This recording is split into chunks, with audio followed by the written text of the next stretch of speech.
رحمۃ اللہ basics of اسلام میں آپ تمام ناظرین کا خیر مقدم ہے۔ حضرت طفیل بن عمرو دوسی رضی اللہ تعالیٰ عنہ جو کہ ایک جلیل القدر صحابی ہیں، جب وہ حالت ایمان میں نہیں تھے تو ان کا خود کا بیان ہے، وہ میں ایک جو واقعہ لے کر آپ کے سامنے حاضر ہوں۔ ان کا جو قبیلہ تھا وہ یمن سے متعلق تھا۔ حضرت طفیل بن عمرو دوسی خود ایک بہت بڑے شاعر بھی تھے، باشعور باعلم شخص تھے۔ آپ کا خود کا بیان ہے کہ جب میں مکے میں آیا تو اہل مکہ نے میرا بڑا زور اور شور کے ساتھ مستقبل کیا۔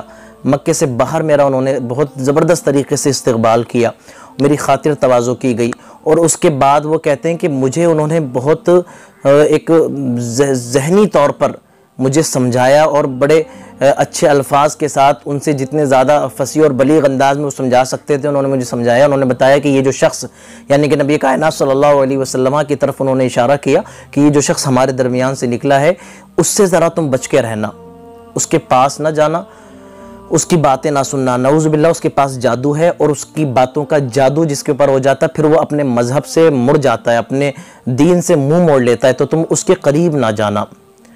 تو حضرت طفیل بن عمرو دوسی کہتے ہیں کہ انہوں نے مجھے اتنے شعور کے ساتھ سمجھایا تھا کہ جب میں کبھی کبھی کعبۃ اللہ یا کہیں پر بھی جاتا جہاں پر نبی کائنات صلی اللہ علیہ وسلم ہوتے تو میں روئی اپنے کانوں میں ڈال لیتا تھا کہ کہیں ایسا نہ ہو کہ ان کی آواز میری کانوں میں پڑ جائے، بھنک میرے کانوں میں آ جائے۔ تو حضرت طفیل بن عمرو دوسی کا خود کا یہی بیان ہے۔ پھر ایک مرتبہ یہ ہوا کہ میں صبح میں کعبۃ اللہ کی طرف جب گیا تو میں نے دیکھا کہ وہاں پہ نبی کریم صلی اللہ علیہ وسلم نماز پڑھ رہے تھے، میں وہاں پہنچا۔ اس دن میں نے کانوں میں روئی نہیں لگائی، اور میں خود سوچنے لگا کہ بھئی میں تو ایک باعلم شخص ہوں، میں خود شاعر ہوں، وہ کچھ عربی کا کلام پڑھ رہے تھے جو کچھ عجیب سا مجھے لگا، تو میں خود سوچنے لگا کہ میں باعلم ہوں، باشعور ہوں، میں خود شاعر بھی ہوں، میں کسی اور کی باتوں میں کیوں آؤں؟ میں ان کی بات سنتا ہوں، اگر ان کی بات مجھے اچھی لگے گی تو قبول کروں گا، اچھی نہیں لگے گی تو میں قبول نہیں کروں گا۔ تو وہ کہتے ہیں کہ نبی کائنات صلی اللہ علیہ وسلم نے نماز پڑھ لی، جب نماز پڑھ کے وہ گھر کی جانب چل دیے، تشریف لے گئے، تو میں پیچھے پیچھے چلنے لگا، اور آگے جا کر میں مخاطب ہوا کہ اے پیغمبر اسلام، اے اللہ کے نبی، میں نے ساری باتیں ان کو بتائیں کہ کیسے کیسے اہل مکہ نے، ابو جہل کے لوگوں نے مجھے ساری باتیں کہی تھی کہ میں آپ سے دور رہوں، اپنے کانوں میں روئی لگا لوں، آپ کی بات نہ سنوں، آپ سے بات نہ کروں۔ کہتے ہیں میں نے ایک ایک بات بتا دی، اور پھر میں نے یہ کہا کہ مجھے آپ وہ کلام سنائیے جو اللہ تبارک و تعالیٰ کا کلام ہے، جو آپ کے اوپر نازل ہوتا ہے۔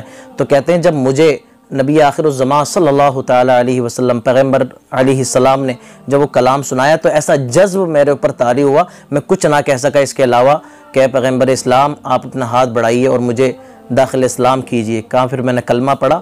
یہ ابن شام نے بھی تاریخ میں یہ نقل کیا ہے واقعہ، کہتے ہیں پھر میں نے کلمہ پڑھا اور میں داخل اسلام ہو گیا۔ تو یہ بڑا ایمان افروز، بڑا زبردست واقعہ جو ایک باشعور شخص صحابی رسول صلی اللہ علیہ وسلم بنے۔